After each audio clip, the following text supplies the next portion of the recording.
आप देख रहे हैं टीडीटी इंडिया।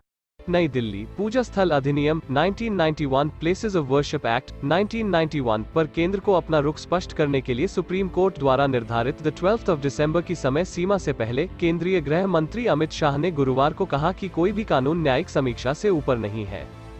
उन्होंने India vibrant democracy global bright spot theme पर टाइम्स नाउ समिट के दौरान कहा, अयोध्या के फैसले के बाद कुछ और विवाद सामने आए हैं और 1991 में बनाए गए कानून को भी चुनौती दी गई है।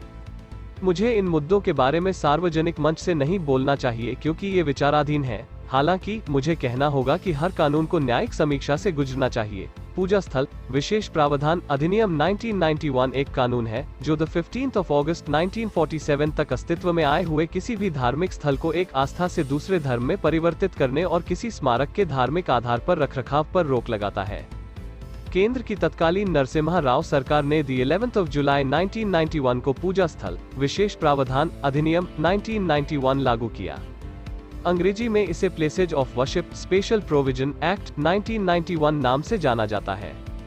यह पूछे जाने पर कि क्या सरकार पूजा स्थल अधिनियम में संशोधन का प्रस्ताव रखती है, केंद्रीय गृह मंत्री ने कहा कि अदालत ने केंद्र सरकार को नोटिस भेजा है और वह जल्द ही इस विषय पर अपना रुख स्पष्ट करेगी। कानून पर विशेष रूप से टिप्पणी करने की उनकी अनिच्छा के बावजूद अमित शाह की टिप्पणी को महत्वपूर्ण और मामले पर सरकार की सोच में पहली संभावित झलक के रूप में देखा जा सकता है। उन्होंने समान नागरिक संहिता यूनिफॉर्म सिविल कोड के संवेदनशील मुद्दे पर भी बात की और कहा, देश में यह 2024 तक हो सकता है, लेकिन इस विषय पर और साथ ही सीएए और एनआरसी पर एक स्वस्थ और खुली बहस होगी। सीएए एनआरसी पर शाह ने इस सुझाव को खारिज कर दिया कि पड़ोसी इस्लामिक देशों पाकिस्तान, बांग्लादेश और अफगानिस्तान में धार्मिक उत्पीड़न के शिकार लोगों को नागरिकता प्रदान करने के लिए कानून में बदलाव को डीप फ्रीजर में डाल दिया गया है। उन्होंने कहा, सीएए एक कानून और एक वास्तविकता है जिसे अब बदला नहीं जा सकता है। हमें नियम बनाने होंगे। महामारी के कारण इनमें देरी हुई। कोई सपने में भी न देखे कि सीएए लागू नहीं होगा।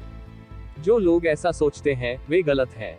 अमित शाह ने विश्वास जताया कि भाजपा 2024 में भी केंद्र की सत्ता में वापसी करेगी। उन्होंने दावा किया कि बीजेपी गुजरात में भारी जीत की ओर अग्रसर है और 129 सीटों के अपने पिछले सर्वश्रेष्ठ स्कोर को पार कर जाएगी और हिमाचल प्रदेश में बहुमत हासिल करेगी। इसके अलावा दिल्ली नगर निगम चुनाव भी जीतेगी, जहां आम आदमी पार्टी से उसका सीधा मुकाबला है।